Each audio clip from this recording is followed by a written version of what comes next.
اللہ تعالیٰ نے جیسے ہمیں عقل عطا فرمائی ہے اسی طرح جذبات بھی دیے ہیں جی. تو عقل اور جذبات جو ہیں ان دونوں کا جو بیلنس ہے وہ یوں کہہ لیں کہ وہ ایک بہترین صورتحال ہے. صحیح. جبکہ عقل اور جذبات میں جو عدم توازن ہوگا وہ خرابی پیدا کر دے گا، خواہ عقل بڑھ جائے خواہ جذبات بڑھ جائیں. صحیح. کیونکہ جذبات کا جو عمل دخل ہے وہ بھی بہرحال اپنی جگہ ایک فطری چیز ہے اور ایک اہمیت رکھتا ہے. صحیح. ایسا نہیں ہو سکتا کہ کوئی شخص عقل کو اتنا استعمال کرے کہ اس کا کوئی قریبی بھی دنیا سے چلا جائے، فوت ہو جائے، اور وہ بولے بھائی جس نے آنا ہے اس نے جانا بھی ہے. صحیح. تو ایسا ہو نہیں سکتا نا کہ وہ اتنا حقیقت پسند ہو جائے. ایب نارمل کہلائے گا یہ ایب نارمل ہو جائے گا. اس کا مطلب یہ ہوا کہ حقیقت اور جذبات ان دونوں کا جو باہمی تعامل ہے، جو ان کا ملاپ ہے، اس سے اصل چیز سامنے آتی ہے. ماشاءاللہ. اچھا، پھر یہ ہوتا ہے کہ بنیادی طور پر تو انسان عقل ہی اپنے زندگی کے کاموں میں استعمال کرتا ہے، یعنی کہ موسٹ آف دا ٹائم جو اسے اپنے زندگی کے معاملات نمٹانے ہیں اس میں عقل ہی استعمال کرے گا. بے شک. لیکن اس میں جذبات کا کچھ نہ کچھ پورشن ہوگا، صحیح. کچھ نہ کچھ حصہ ہوگا. ٹھیک ہے. اچھا، اب یہ حقیقت پسندی بذات خود کیا چیز ہے؟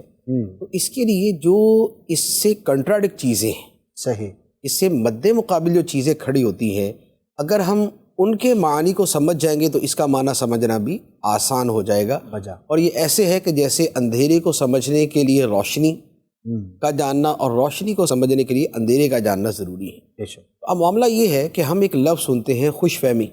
خوش فہمی، جی، معروف.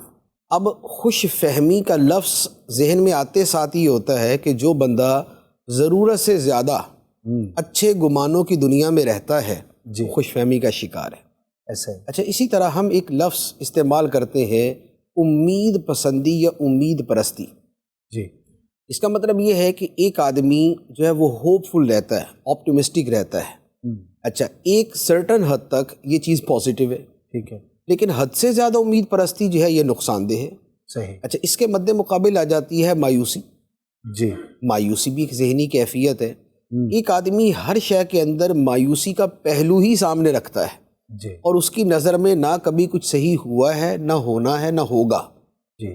جو اس پہ رہے گا تو وہ بھی حقیقت کی دنیا سے دور رہے گا. صحیح. تو اب بات یہ ہوئی کہ جب ہم خوش فہمی کو بھی ایک سائڈ میں کر دیتے ہیں، ہم امید پرستی کو بھی اس کی حد میں لے آتے ہیں، ہم مایوسی کا لیول بھی جو ہے وہ کم کر دیتے ہیں، اس کے بعد جو ایکچوئل صورتحال ہمارے سامنے آتی ہے اسے حقیقت پسندی کہا جاتا ہے. بہت خوب. تو حقیقت پسندی کا مطلب یہ ہوا کہ چیزوں کو اس انداز کے اندر دیکھنا جیسا اسے دیکھنے کا حق ہے. صحیح. ایک حدیث مبارک ہے، اس میں ایک بڑی خوبصورت دعا جو ہے وہ ذکر کی گئی ہے، اللہم ارنا الاشیاء کما ہی.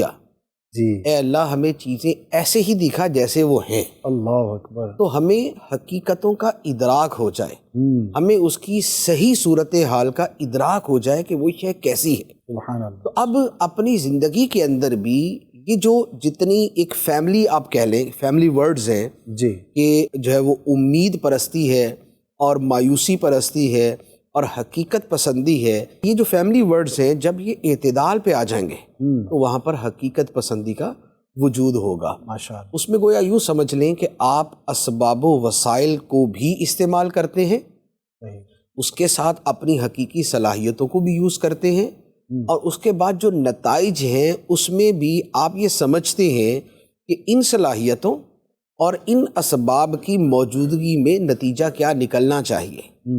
جو نتیجہ نکلنا چاہیے اگر آپ نے اس سے بہت زیادہ توقعات رکھی ہیں تو یہ خوش فہمی ہو جائے گی، اور اگر آپ نے اس سے بہت کم توقعات رکھی ہیں تو یہ مایوسی ہو جائے گی.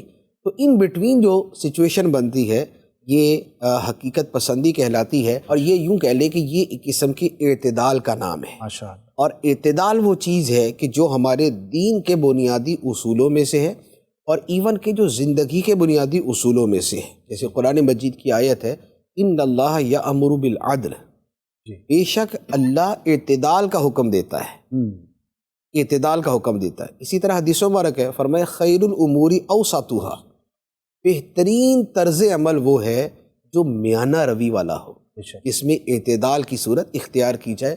تو حقیقت پسندی بیسیکلی خارج کے اندر پائی جانے والی ریالٹیز کو سامنے رکھتے ہوئے ایک قسم کا فیصلہ سازی کرنا اور اسی کے مطابق نتائج کی توقع رکھنا ہے اور اس میں افراط و تفریط سے بچنا ہے۔ ماشاء اللہ۔